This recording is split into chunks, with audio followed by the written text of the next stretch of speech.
নমস্কার বন্ধুরা, বান্টি রান্নাঘরে আপনাদের সকলকে স্বাগত।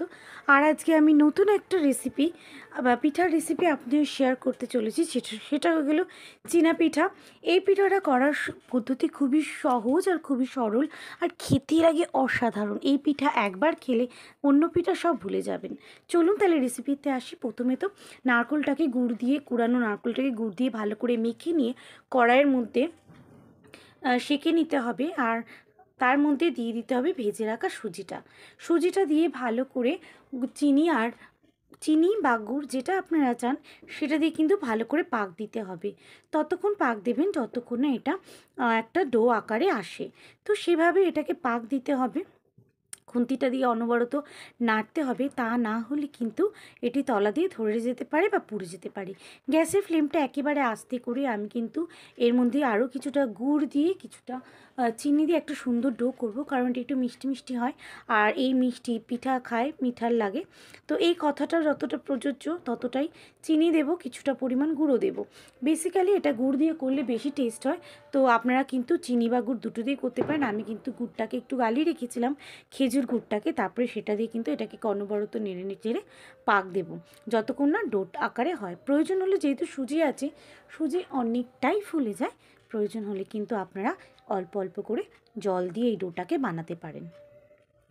আর এটাকে আমিও সেই কড়াইয়ের মধ্যে কিন্তু নাড়াচাড়া করে ডো আকারে করে নেব যতক্ষণ না এটা পাক আসছে।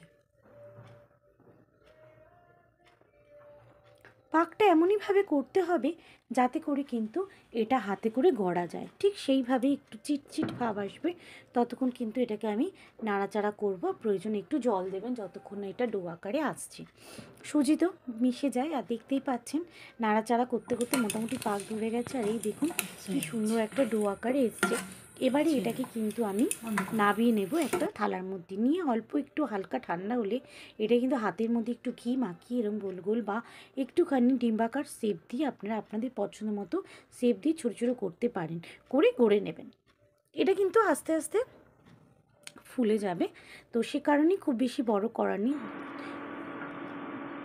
হয়ে গেলে এরপরে কিন্তু দুধটা আমি জল দিতে বসেছি। এখানে মোটামুটি 1 লিটার দুধ আছে। সেই দুধটা আমি আগে থেকেই ঘন করে রেখে দিয়েছি, যথেষ্ট পরিমাণ ঘন হয়ে গেছে। তো যতক্ষণ না এটা ভালো ফুটতে শুরু করে ততক্ষণ কিন্তু আমরা এটাকে ফুটতে দেব। ভালো করে নাড়াচাড়া করে নেব যাতে দুধের মধ্যে কোনো রকম ধরে না যায়। তো ততক্ষণ পর্যন্ত এটাকে কিন্তু নাড়াচাড়া করবো। আর এই পিঠাটা কিন্তু অসাধারণ লাগে। এটা একেবারে নতুন রেসিপি, অনেক আমাদের আদি গ্রাম বাংলায় এই পিঠাটা কিন্তু খুব প্রচলন ছিল। তো আজকে আমি এই রেসিপিটি আপনাদের সঙ্গে শেয়ার করছি, যেটা নাকি খেতে লাগে অসাধারণ। এরপরে কিন্তু এর মধ্যে আমি একে একে যে পাকিয়ে রেখেছিলাম পিঠাগুলো কিন্তু এর মধ্যে ছেড়ে দেবো। ফোটা পর্যন্ত ওয়েট করব। এগুলো কিন্তু হালকা করে ছাড়বো, খুব জোরে জোরে ছাড়বো না, তাতে করে কিন্তু ওটা কিন্তু। আর গ্যাসের ফ্লেমটাও আস্তে করে দেব।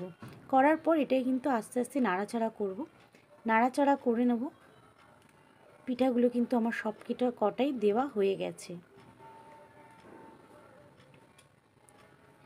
আস্তে আস্তে ছেড়ে দিলাম যাতে একটার গায়ে একটা লেগে না যায়।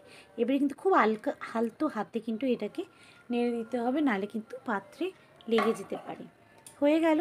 এরপরে অপেক্ষা করব যতক্ষণ না পিঠাগুলো ফুলে ওঠে ততক্ষণ পর্যন্ত।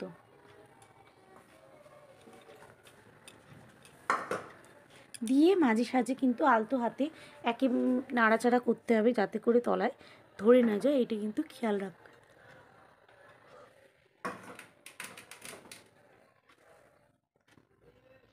আমার কিন্তু পিঠাগুলো ফুলে উঠেছে, দেখতেই পাচ্ছেন উপরে। তো এই পজিশানে কিন্তু এর মধ্যে চিনি বা গুড় দিয়ে দেবেন। আগে চিনি গুড় দিলে কি হয়, অনেক সময় পিঠাটা সেদ্ধ হতে চায় না, তো সে কারণে আমার কিন্তু পিঠাগুলো ফুলে উঠেছে। এরপরে কিন্তু আমি এর মধ্যে দিয়ে দেবো কিছুটা পরিমাণ গুড় আর চিনি, আর আলতো হাতে কিন্তু নাড়িয়ে নেব।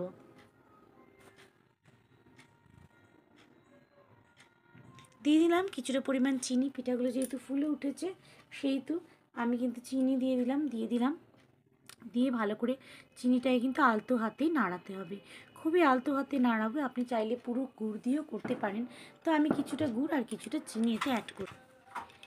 হয়ে গেছে। এবারে কিন্তু আমি অল্প গিয়ে গুড় দিয়ে দিলাম, আর গুড় দিয়ে কিন্তু আমার পিঠাটা রেডি হয়ে গেল। গ্যাসের ফ্লেমটা অফ করে গুড় দেবেন, অনেক সময় কেটে যায় সে কারণে। আর সার্ভ করে দেবো এবারে বাটিতে। আর রেসিপিটা কেমন লাগলো অবশ্যই জানাবেন। রেসিপিটা ভালো লাগলে একটা লাইক